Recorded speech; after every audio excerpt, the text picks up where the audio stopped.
Tonight's show is brought to you by Ventura Training and Athletics. Restore, train, maintain. Specializing in the restoration of the muscular system to help you move and feel better. Combating TBI, PTSD, and pain through specialized strength training. Again, get your body right, get your mind right, defeat the demons. This is the Veteran Trash Talk Hour, hosted by Nick, Dave, Joe, and Buddy. Today's special guest is Lieutenant Colonel Glick, who found a way to be the military's version of Dr. Phil.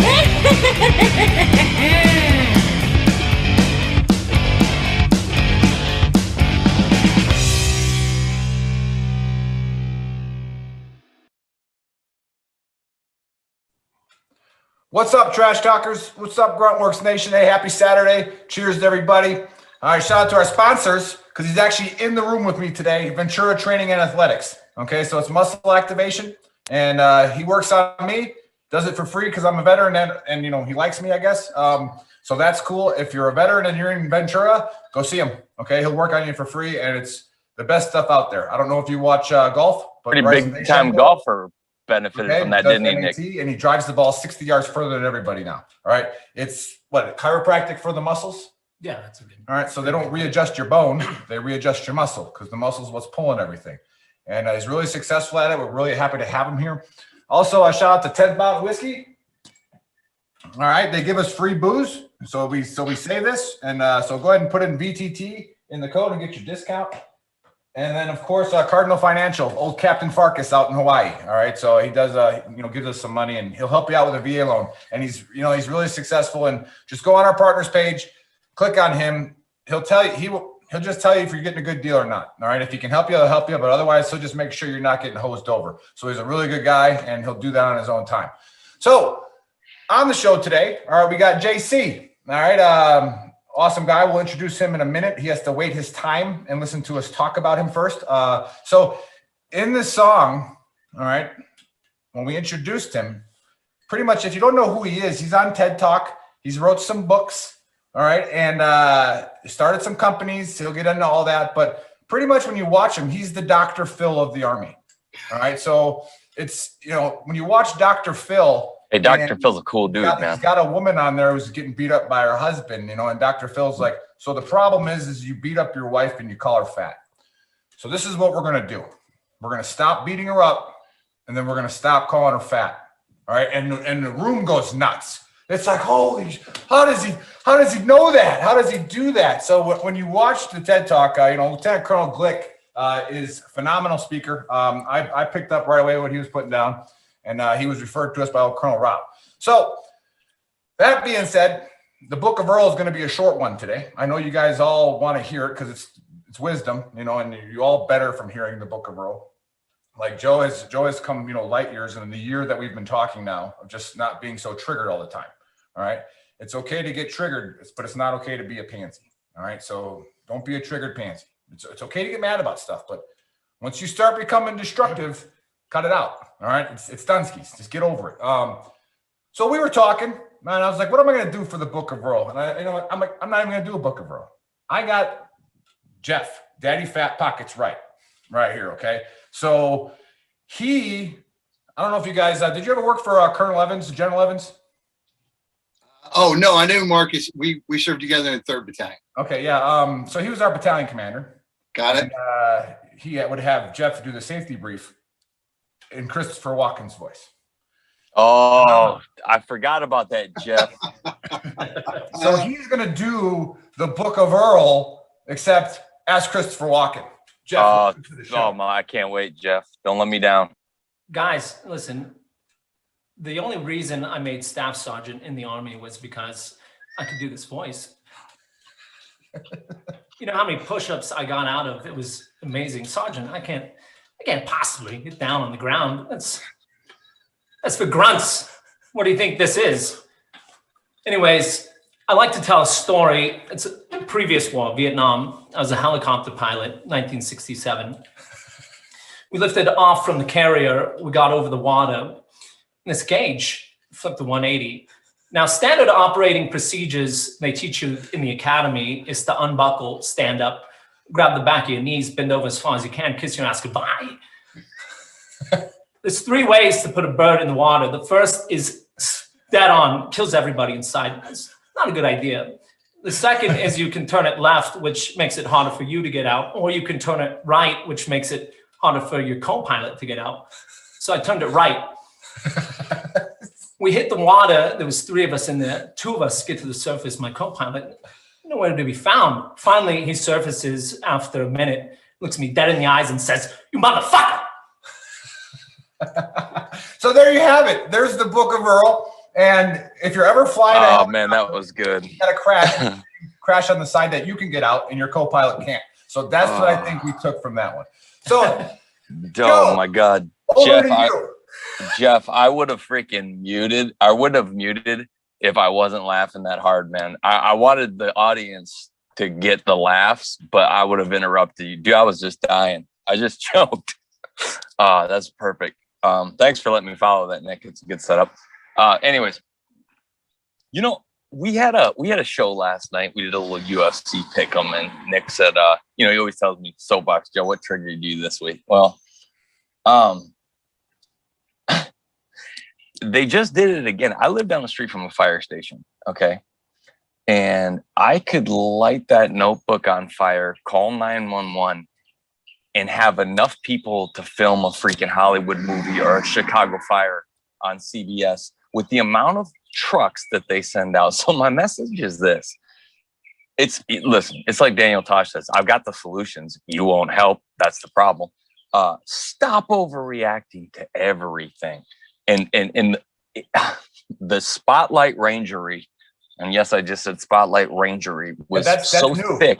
Was so thick I had to brush it away from my face. It's like, dude, what are you in all that gear for, bro? There's a truck over there smoking. What are you running with a freaking full kit on, like your EOD to this? Like, calm down, Chester. Like, relax, okay? There's nothing going on. I get it. You're bored, okay? But when I'm doing a freaking podcast and there's a vehicle that's steaming and you send the fucking like 3rd Brigade by my door and Nick's sitting there going, "Joe's letting people die. He lives in a neighborhood where people get shot. Listen to all these people getting killed over there." And I'm just like, I can't do anything about it. Just sat there while people are burning. Just sit there, right. While this old F-150 farm truck was smoking from the freaking, because they cracked the block on it or something, and the whole freaking country comes to shut it down. So anyway, stop overreacting. And when you are overreacting, just know, and I know our guests, Nick and Jeff, can all agree with me on this one, and Buddy would too. When you're Spotlight Rangering, there's a veteran and he's watching. You're not fooling anybody. There's somebody that's standing back there going, "Oh man, I just want to get my freaking Corona and check out. If this asshole says one more stupid thing, I'm going to have to correct him."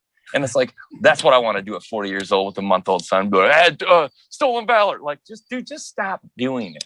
Like, calm down, be yourself. You signed up to go fight like we did. Great. Okay, listen, you got my respect. But don't start putting people's stories out there with your name inserted so you have a cool deployment story. Like, shit like that kills me. I don't know where I got from fire to that. Yeah, but I guess that's me being triggered. That's just me going where I'm going.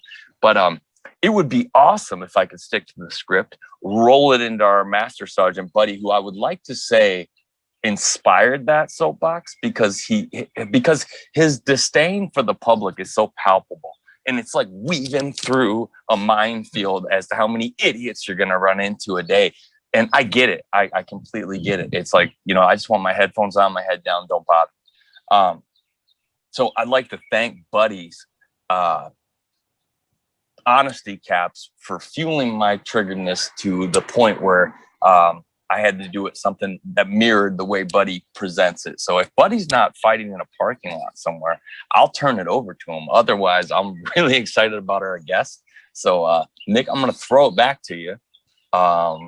Buddy, do I need to pop the red star? Where are you at? Yeah. So again, Dave's not on the show today either. He is doing dad work, and that's the number one priority always. All right. So take care of your family, take care of your kids.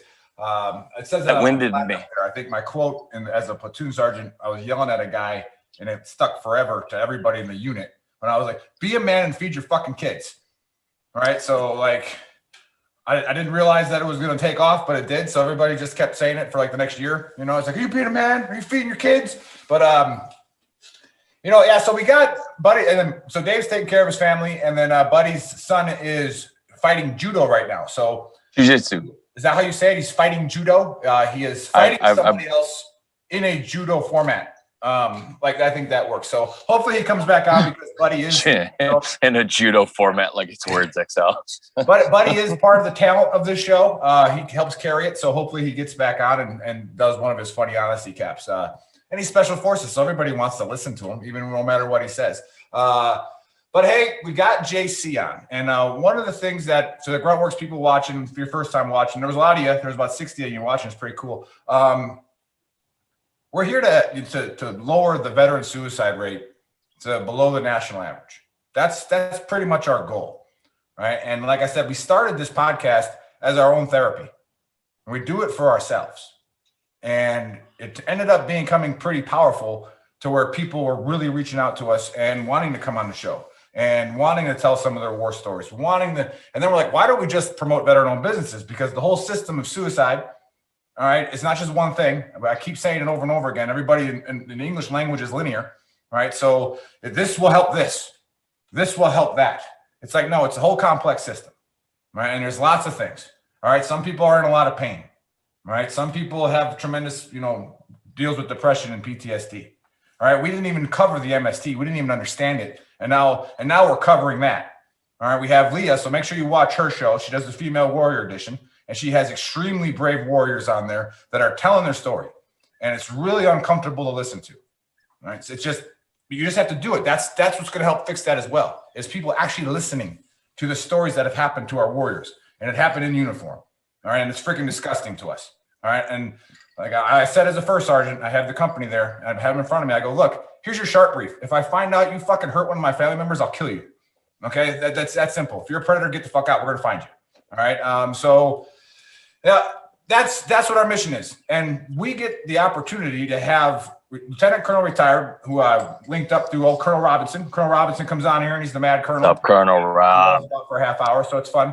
But that's how we got linked up. And he's a very successful author, inspirational, motivational speaker. He's on TED Talk. And I'll turn it over to him. He has a company and he also works for something else. So I think Chris can put that logo up. So welcome to the show, JC. Tell us about your service a little bit, and then it's your floor is yours. Promote your business. Talk about whatever you want to talk about. Well, thank you. And actually, what I want to talk about is what you started this for, because it's certainly part of my story. So I was fortunate. I did 20 years. Did 11 combat tours. Wow. Mostly with the regiment or the asymmetric warfare group.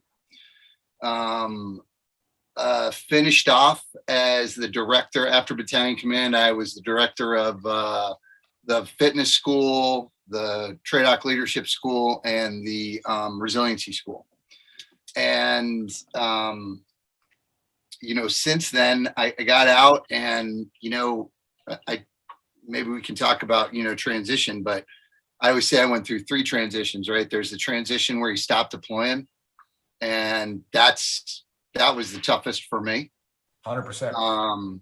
In fact, I had 3 suicide attempts during that transition.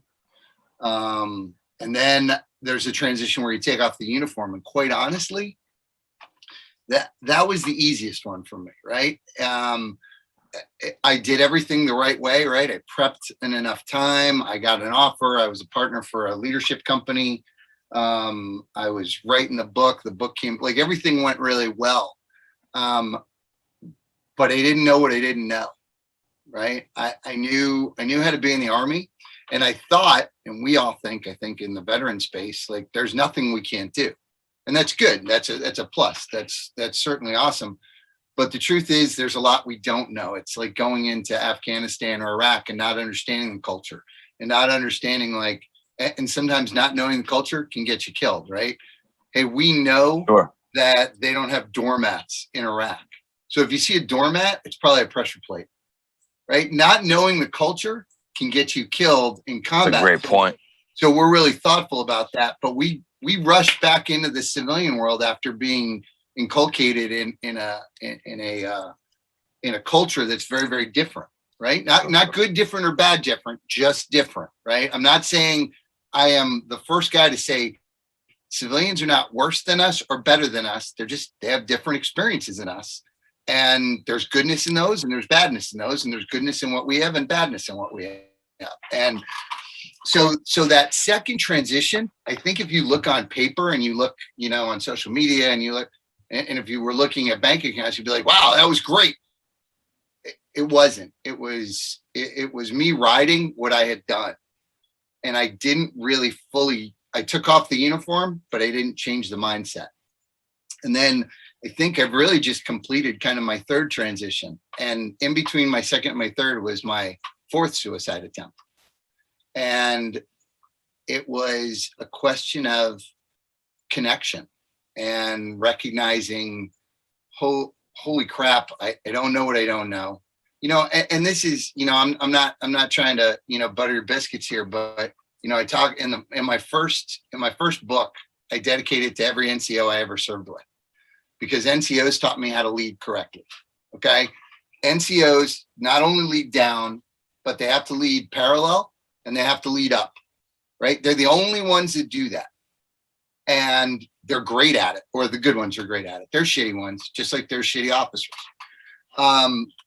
But in the Army, I had usually a whole bunch of folks, men and women, who I could kind of rely on when I started to get lost, right? Hey, Lieutenant, you need to go this way. Hey, sir, I don't think that's a great idea. Hey, I know you're a battalion commander, but this is fucking stupid. Don't do that. You don't have that. When you go off into the world, you lose that. And that was really hard for me. And there was some good stuff that came out of that third transition. Like I'm relooking at, Maslow's hierarchy of needs. At the base, Maslow says it's, these physiological needs, right? Water, air, bullshit. That's incorrect. That's a totally separate category. I think at the root of all human requirements is connection. We have to connect with people. And one of the reasons that veterans tend to gravitate towards other veterans is it's easy, right? There's a shared language, there's a shared culture, there's a shared understanding. And what we have to get to is, I think, a lot of these suicide attempts, and mine were not lack of connection. Well, probably the fourth one was. My first three were just feeling like I wasn't going to do whatever I was made to do again, right? I mean, I got to do exactly what I think I was made to do. I did my dream job. I did it in the dream environment, and I enjoyed every single minute of it, regardless of the cost. And there was a cost. And I think that what we have to do is, you're absolutely right. The looking at veteran suicide. Look, we know that, what is it? It's like 3.5% of the population is going to commit suicide. So we know that within our formations, it's 3.5 or less. We can't get rid of that. But we've got to lower the number, and it can only be done in a holistic way. We know that it has to do with physical fitness. We've got to maintain our physical fitness even when we get out, because we know that impacts all the parts of the brain, that control emotion, control empathy, that help our cognitive complex decision-making processes. We know that there's got to be some mindfulness there and being present. And we know that there's got to be connection. And, my concern is that there has not been a national call. Now, there's been a national call. There has not been any national action to really affect that number, right? We'll do 22 push-ups a day. Pardon my language, but so you just did 22 push-ups. You made us aware. I wrote an article. It was the only article I've ever had that went viral. It was about the NFL players kneeling, right? And it went viral because no matter who read it, I was a shitbird, right? Because you're triggering people with that topic. Yeah. So I said, I if you were on the player side, I called him out, and if you were stand for your flag guy, I said, I don't care what you do on the flag. That's your relationship with the flag. It doesn't bother me. But my point was, now that you've knelt and you've got our attention, let's talk about what you want to talk about instead of talking about kneeling for the flag. You got to do something. Nothing ever gets done by kneeling. You got our attention. Now you got to stand up and lead us. Tell us where you want us to go. And I got no problem with that. Well, you can do 22 push-ups. Great. Now stand up and tell us what you want us to lift. What do we have to do to start making a difference in veterans' lives? And, that's been something, so I'm working with this new company now called Moth and Flame, and they do virtual reality. The Air Force just bought onto it, where you work not with some avatar in a virtual reality world, but there's another person that you're talking to, and it's voice recognition. So what you say to that, if you go in the wrong direction, it triggers them and spins them off, and the guy ends up killing himself. And if you say if you're doing it correctly, so it's role playing with a human, and you're interacting, you're having a conversation, so let's go back to that connection piece. You're making that connection, and then it's easier to make the connection when you really have to have those hard conversations. And, they've been doing it with the Air Force now for a little while. And now I'm trying to get the Army on board because we got to do this. Yeah, we had some guests on from NeuroFlow, and they decided to sponsor Leah's show. And so we thank them for that and NeuroFlow. But the same thing, they're in the Air Force, and there are a bunch of West Point officers that got out that are doing this, and they can't get in the Army. It's like, wait, like if the Air Force is buying it. I mean, anybody who's been in an Air Force base, when I was at 6th RTB, stationed at Eglin, they thought we were all assassins, even though we were just Ranger instructors. But like everything was really nice there, right? And everybody was really nice to you. And when I went to the track to do some PT, and I'm watching these 3 guys run around the track, and there's 3 civilians in jumpsuits, like athletic gear. And I'm like, what are you guys? Like, oh, well, we're their trainer.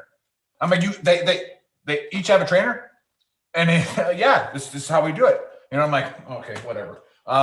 But we say it on our show. That's what we did it. And I hope I can spin up the Gruntworks people up here that are watching. They shut our page down. We were going viral. We got to 39,000 people, and we were putting on 500 an hour. And it was literally what you said. It was a community that was getting brought together. And what you said that we 100%, we keep saying on the show is that national call out. All right, get some skin in the game. Do something about it. So that's what we decided to do. We decided to do something about it. And we had the community going. People were on there saying, hey, I'm having a bad day, right? It's a lot of funny memes, hilarious. And then, hey, then the page would come to life. You saw that the whole community just shift, instantly. And we saved lives, and it's a fact. Like, I know one of them's watching right now. We had testimonials that said so. Yeah, Mark's watching. He was going to kill himself. And our page, he's like, his wife said, hey, your page saved him, and because he could get on there and talk. And you posted something on LinkedIn I wanted you to talk about, if you don't mind, JC. Yeah. Which I talked about last week, about being disenfranchised as veterans. Yeah. And, we own some of that, because it's the veterans that Joe talked about that are doing stupid shit. All right. But they just lump us all into one category. So the news says 33% of the rioters were veterans. 33% of them are linked to extremist organizations. So we got to do the math here. We're infantry guys. 33% of the 33%. Like, wait, that's not that many people, right? And it's like, right, but now we're all extremists. We all suck, right? And we own that. We also have to own the veteran suicide. I don't think Facebook kicked us off because they said they don't understand veteran lingo. They just don't get it. When I told the story about stepping on the guy's head that shot Joe, that got taken down for inciting violence, right? And then we had a guy say, "Cheers, devil dogs," on the Marine Corps birthday, and that got taken down for bullying. And it was like, well, this page isn't going to work. So we started another one. Our professional page is still up, but I wanted you to talk about that, about what can we do as veterans to help stop the stigma? What do we have to do? If you can answer that, and then we'll get to Buddy after that, because he's back. Well, actually, I think this is, I don't know that I have any answers. I think this is a great conversation for all of us to have, right? And this is something that we should all be talking about as veterans is, what can we own and what can we ask others for, right? Because we can't expect people to understand. The one thing that I think we need to own is we've got to assimilate better into our environment after we separate. Keep the things, the principles and the ideas that made you successful in combat, made you successful in the military. You can hold on to those, but you have to adapt them to the civilian world, right? Because it's different. It's a different culture. You can't act, when you're doing a leader engagement in Afghanistan, you can't do it the way you would go down to the Legion Hall and do an engagement there. It's different. So we have to get in our mindset that we have to adapt to the environment that we're in. And you can't just say, well, they just don't get it. And I've worked with a couple of veterans who are like, well, they don't understand. They think I'm too military. Well, are you? Are you? What about you do they think is military? And have those conversations. I think that, we isolate ourselves. Again, if we're trying to get connection, we isolate ourselves by that kind of language. Like they don't, when it's us versus them, it's you're isolating, and you don't have that platoon, that squad, that company to fall back on anymore. So now you're just self-isolating and you find yourself alone. And I think we need to own that a little bit, because I think there's a lot of bravado in that kind of, they just don't get it. They're soft. They're weak. They're different. They're just different. And I don't know that they're softer than us. I don't know that they're weaker than us. I just think they're different than we are. And the things that have shaped them are different than the things that have shaped us. And I think, I'm not always a Grossman fan, but I do like the idea that Grossman shares about the lions, wolves, and sheep. Sheep, wolves, and sheepdogs. Sheepdogs see the beauty in the sheep, right? And we tend to think sheep is a negative term. I don't think it's a negative term. It just means no capacity for violence. And there's beauty in sheep, right?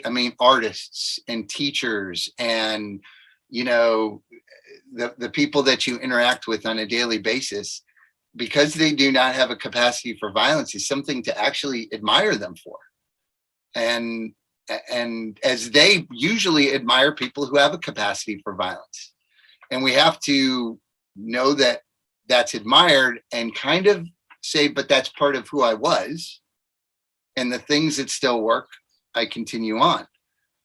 So I think the first thing is, let's assimilate into our environment, and let's help them understand who we are. Not that we can't change, but what we've come from. Like I still get in speeches, people say, so when did you see your family if you were living in the barracks? They think of that, as lieutenant colonel, I lived in barracks, because they watched movies. That's what they see.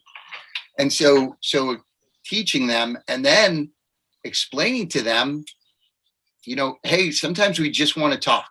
And I don't know that anybody who's even close to us who hasn't done the things that we've gotten to do truly understands what we're going through.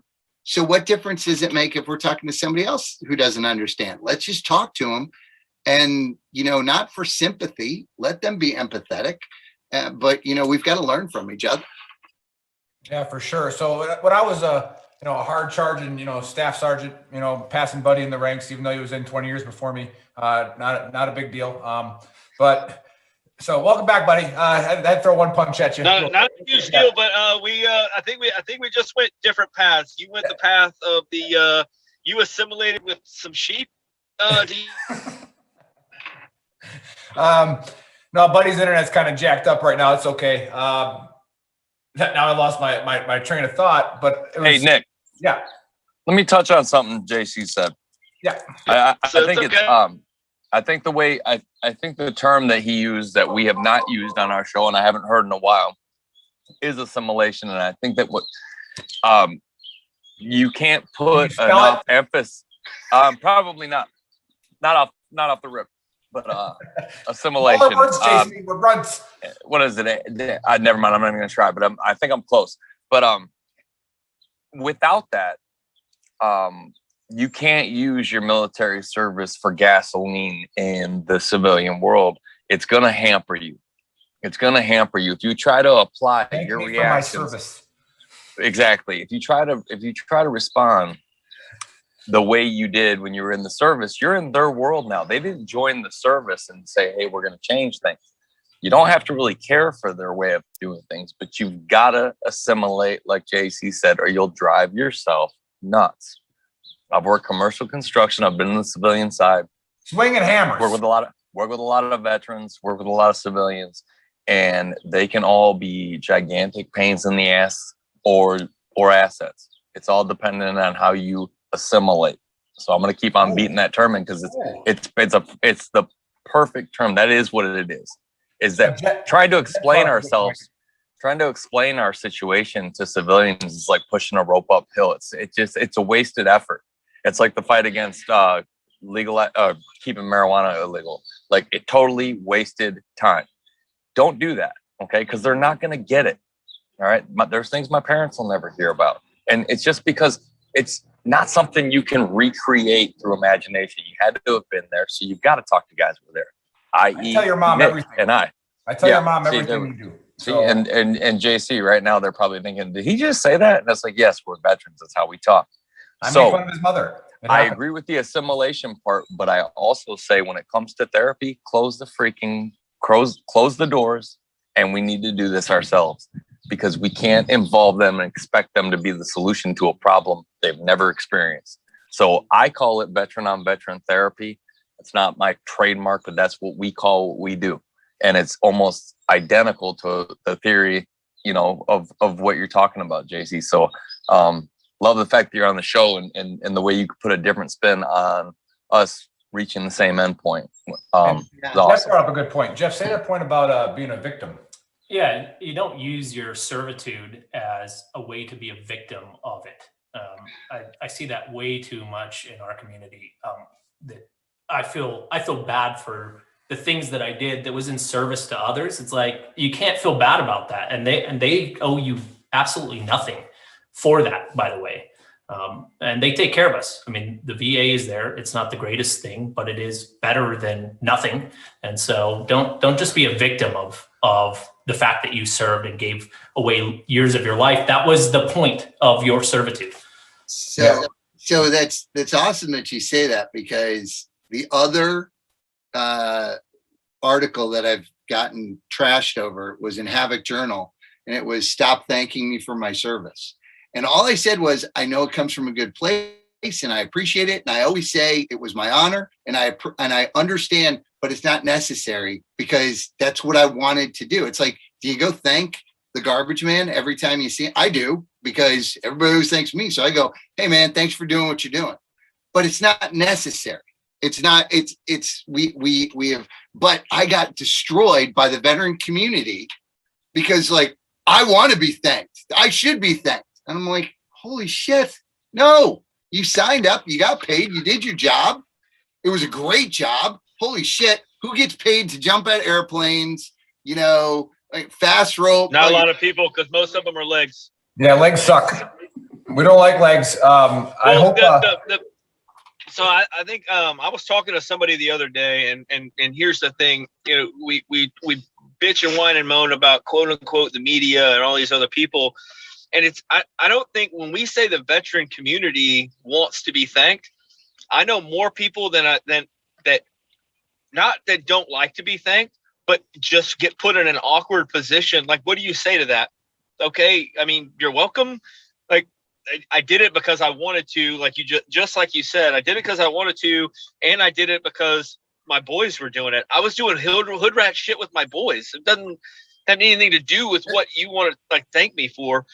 But there is a smaller, much louder segment of our community that does want thank yous, that does want a free meal at Cracker Barrel or freaking Golden Corral or wherever, that does want the. I'm not paying for the extra discount. fries at Red Robin. I'm not. Nope. Give me my Nope. discount. No way. Give me my discount. But they're the guys that are like, Nick jokes about the guys that, get upset. Like, oh, you don't give a veterans discount? Like, no.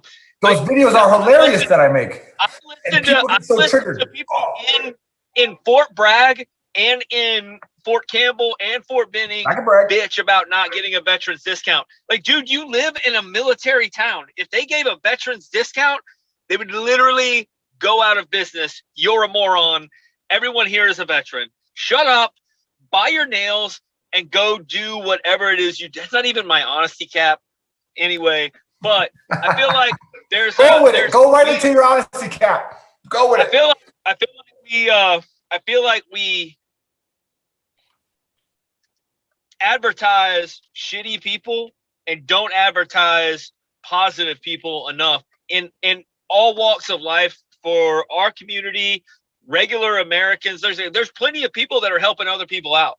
There are plenty of veterans that are getting out, assimilating, doing what they're supposed to do, working, being quiet, doing their thing, and just like keeping it like. And people don't even know they're veterans. They're like, they find out after. Like, how many stories have you heard of dudes that they're like, wait, you were an SF guy, you were a Ranger, you were this, you were that. They're like, oh yeah.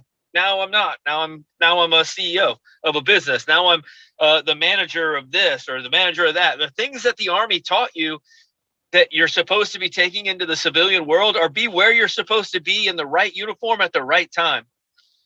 After that, like you're not going to be able to go to a construction site and start going, oh, you don't like what I'm saying? I'm going to counsel you, or we're going to go out we're going to do some wall-to-wall counseling. That's not going to work.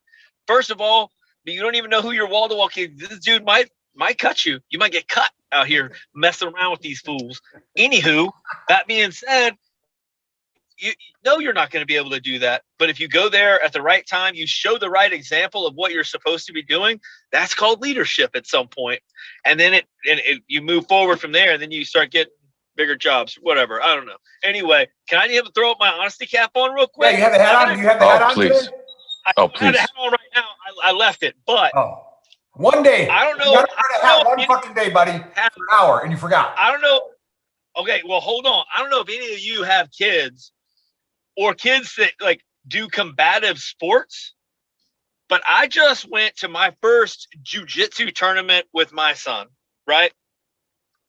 I thought baseball moms were out of control. I thought wrestling moms were out of control. These combatives moms, these moms are talking about shut the shit out of him, Billy. Get it, sink it in, take it back, arm bar, pop it. If he doesn't tap, break his arm. Billy, Jesus, if he gives you an ankle, you make him walk with a cast. That's it. Like these chicks, They're and nuts. they look just like your basic sports mom, but they got some demons in them. They need to make their own show to get demons out. They're for real. They're not messing around. Like they want blood out here. Out here in these streets, they want blood. Anyway, that's my honesty cap.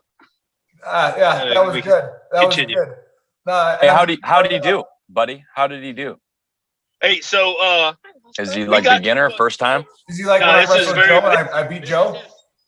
This is his very first tournament. Like he just started doing jiu-jitsu about 3 or 4 months ago. It's his very first tournament. He got beef both times, and then got upset. I think that we don't look at maybe a little lesson for the veteran community that we look at getting beat or not winning, especially our first time out, as a failure. And it's not. You learn every time you go out. So we got to have a little talk about learning and about, the next time you armbar him, or maybe I start yelling louder, like, kill him, Kill him, Quinn. Kill him. Tell Maybe him, this tell him might to, be- tell him to keep going, and eventually he's going to be able to deliver out some of those ass whoopings. That's All what right, I mean. look, So what dude, you got to look, tell him. Look, here's the thing. He's going to keep going because he's got a mullet going. You Hey, can't, show you can't him. rock a Show mullet him. and not know how to armbar somebody. Let's see it. Let's see his mullet. Dude, check out this mullet. Look at this, look at Is he this flow. hiding? Look at Is he this flow hiding? back here. That is Do you brush awesome. that? Do you put mane and tail on that and brush that with a verticoli? Yeah, hey, tell your boy, Dog, tell your he's- boy, he's Joe's on the show too. So I love telling the story every day because Joe likes it. We were doing combatives and we got paired up with each other and one of us walked away. All right. The other one didn't. All right. Joe, I separated his shoulder and the fight lasted about 30 seconds. And that's just the way it is. I mean, but look at him now. He grew up. He's blossomed. He took that loss. Yeah, tell him how I He did took in my the next. loss. Tell him how I did in my next tournament, Nick. Yeah. Well, then he ended up winning the entire company one. I opted out because I retired. I retired after I beat him. So I Couldn't pay him to get back on the map, buddy. He wouldn't do it. To beat Joe in Hey, 2-5. you remember having Matt Johnson on the show? Matt Johnson and I used to roll for hours. Our first deployment. Towards the end of it, I got him into an arm bar. He tapped. I retired also. Told him I was the champion, would never fight him again. And to this day, it's literally been 20 years. I call him and I'm like, hey, remember that time I became the champion and still reigning champion? Not a huge deal. Yeah, hey, so let's Kevin. get back Kevin to was trying. JC. Let's Kevin get was back trying to JC hype a real quick. rematch. What I was going to say when I was a hard charger, staff sergeant, I would get mad when I heard steward of the profession. I was like, what the fuck does that even mean? I'm like, don't they pay me? They pay me to kill people. That's what I do. I'm fucking professional. Like what, why do I have to watch what I say? Why do I have to not be an asshole when I'm drinking out downtown Fayetteville? Right. And it's like, then as you mature, it's like, no, a steward of the profession means that when they find out that you're in the Army and you're acting like an asshole, like we talked about earlier, now we're all assholes. Yeah. I just made the entire veteran community assholes because I wanted to be somebody. I wanted to be special. I wanted to be triggered. Okay. So JC, tell us about the business you started, where people can go to it and how. I know we do have some, obviously you were an important person in the military. Well, not really. Nobody really is except for like one guy. But like, so how do we get what your company and what you're working for? How do we get that into the Army? Because I know Jeff wants to bring MAT into the Army because it's better than anything else they can do. Right. It's like, how do we get it there? So what I'm trying to do now is connect with folks that, I don't know if anybody here knows Rob Chapa, but Rob is he was a brigade commander in the military. He's a badass dude. And now he is the executive director of the National Infantry Association. And I talked to him yesterday because he was an innovative guy from the time he started, doing what he's doing. And the Army's got to get away from check the block PowerPoint briefs and start doing some training that actually, and I know that there's great commanders out there. There's great NCOs who are doing great training, but we've got to talk to everybody we can to bring virtual reality, which is the next step in how we train. That we've just got to continue to beat the drum. So I'm hoping this summer to head to Benning and head to Fort Jackson and start to, knock on doors and get people interested in this. I think this is really important.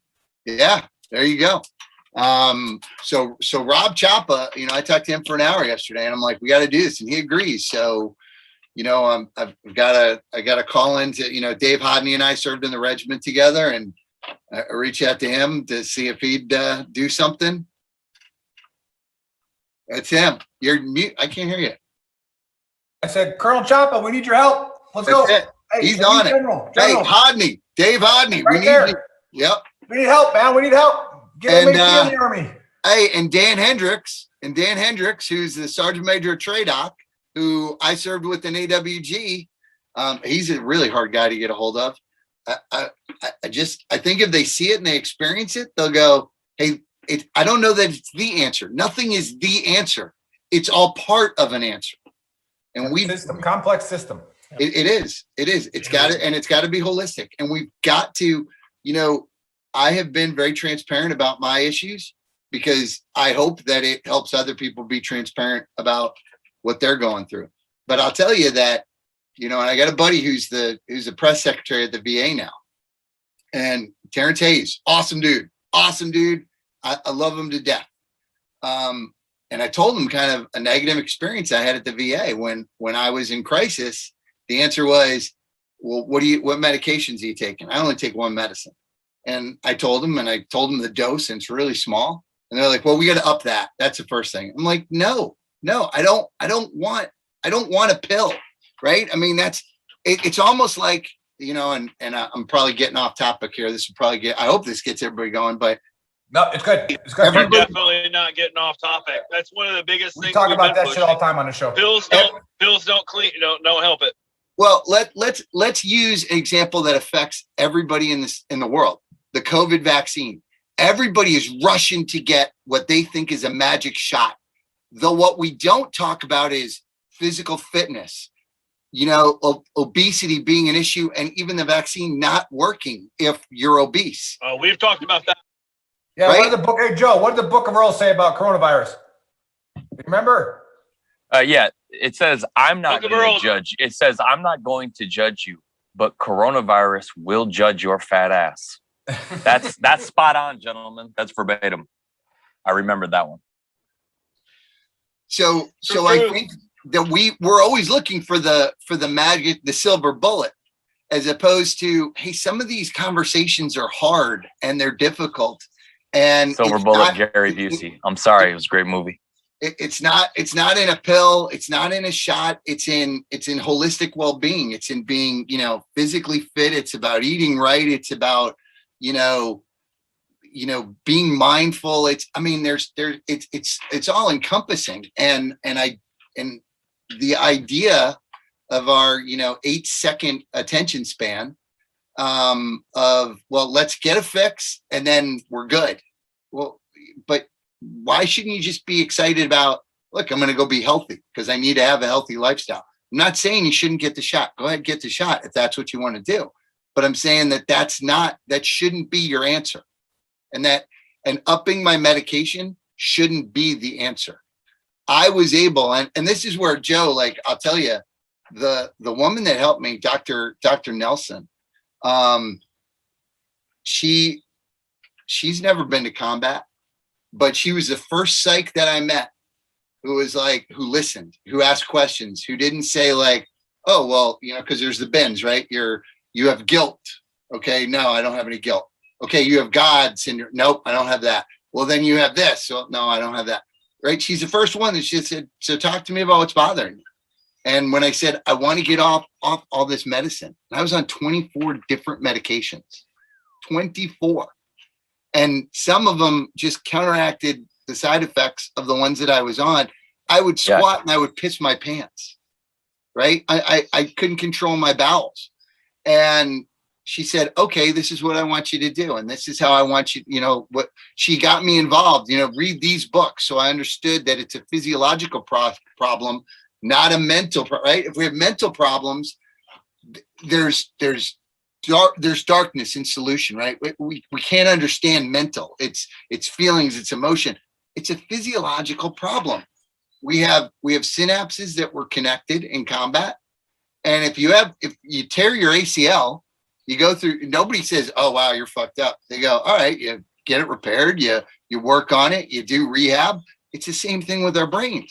It's a physiological problem, not a mental problem. And we've got to start, there shouldn't be this stigma around it. There's no stigma when a guy gets fucking turf toe, right? It's like, oh, he's got turf toe. He's out for 2 games. Again, hey, there's some things that aren't connecting in the most optimal way. There's proven ways that we can reconnect those things. Yeah, for sure. We'll have to have you on again. Normally we'll let the podcast run for a while, but it's my birthday and he's got to pay for golf. So happy birthday. Happy birthday. Big 40 is coming. Anyway, my 50 is this week. There you go. What day, What Joe brought up when Buddy was gone. Me too, brother. Same birthday. March 31st. Right. 31st. I was Nice. 4 hours away from being born on April Fool's. Thank God. You know how many douchebags we would have had to put up with our whole lives? Oh my I got God. your present, You'd April have been a Fool's. fighter. It's like, I'd have I got you a freaking present. I'm sorry. All right. Yeah. So what Joe brought up when Buddy was gone, and he gave you some kudos, Buddy, which never happens to you on this show. So it sucks that you missed it. But he actually said good job to you, and that you motivate him. And actually, motivation is the wrong word, as JC would tell you. You inspire him. Okay. So all right. Now I gotta watch this show again from the beginning. Damn Yeah. it. So what we It was love about it was lovely, if you like will. I said, I can change the host, and you guys can keep this going if you want. I don't know if Chris has something to do as well, but we're gonna know if you're real or not. All right, we're gonna know it. That's why we love this community. This community, you're gonna say something stupid, and it's gonna get called out. All right, and we're gonna be like, nah, that's not it. Right, and so, like Jeff said, it's about leadership and accountability. All right, and we need to run this program. And JC, thank you so much for coming on the show, because you're an authentic leader. All right, and that's something that can be learned by everybody. But if you're just checking the block and you're just saying things because you're supposed to say it, if you're just doing the push-ups, all right, it's not authentic. All right, you really don't care, and we can see right through you. Right, and that's why it's the beauty of the show. It's rare that we have a fake person on the show, but because they're scared of us, they know that they're going to get called out. So thanks for being real. Thanks for what you do. Thank you for your service, and I know you love that. But no, it's a lot of veterans need to hear it, that the outside world doesn't owe you shit. All right, and as your military service has made you strong and resilient and all that kind of stuff, it still doesn't define who you are. All right, it's not the role in life that you're going to play right now. You're playing a different one. And so thank you for coming on the show. And I want to give Jeff the last word, because he pays for the show, and that's what we do. But he says all these big doctor words about brain and stuff like that. People don't get it. All right, take care of your fucking body. It's a whole system. The whole system has to change. If you just, like, he works, when he was fixing my knee, he was digging, on the backside of my hip. He didn't even touch my fucking knee, right? Because the whole system was wrong. Something in my body was causing the pain to come out right there, right? But it wasn't the knee. The knee was just taking the brunt. So explain that. I'll take, those are more of Greg Roscoff's word, who was one of my mentors. But, you're only as good as the worst part of the interrelated system. So when you have knee pain, it's not the knee that's really the problem, it's somewhere else. And that goes for the autoimmune system with the neuromuscular system. It's so interconnected, you can't, and we can test it, which is cool, but we can show the body stress. By the way, we test a muscle, it's strong. We have you smoke a blunt, we have you drink a beer. That's an inhibitor. It shuts down muscle function. Cool. Now we know that thing's actually too stressful for you. Maybe it does, and maybe it doesn't.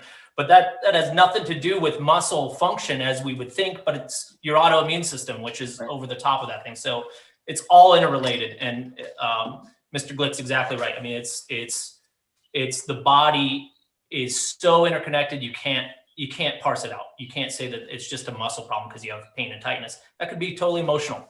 I would love to offline just talk to you about some of that stuff. And yes, absolutely. That's why he sponsors the show, so people can know who he is. It's not even about me. It's about MAT. Yeah, there's practitioners all across the country. They told me that I needed a knee replacement. They wouldn't do it until I was 50. So I'm like, so then what do I do? They're like, well, you're probably just going to get chaptered out of the army. I was like, that's not happening, right? And so I go see Jeff, and after 1 hour, I was running 7-minute miles again.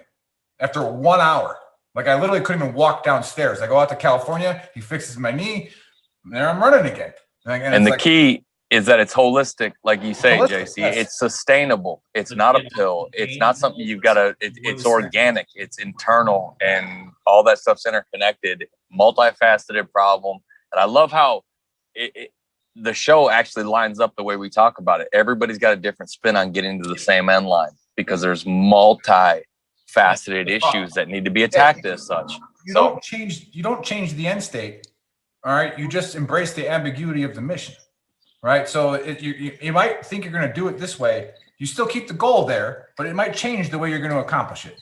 So, and there's a whole bunch of ways to accomplish the end state. And that's what So what I got excited about with the VR stuff is there's plenty of people who go, yeah, this is stupid. I don't want to do it. That's fine. Okay.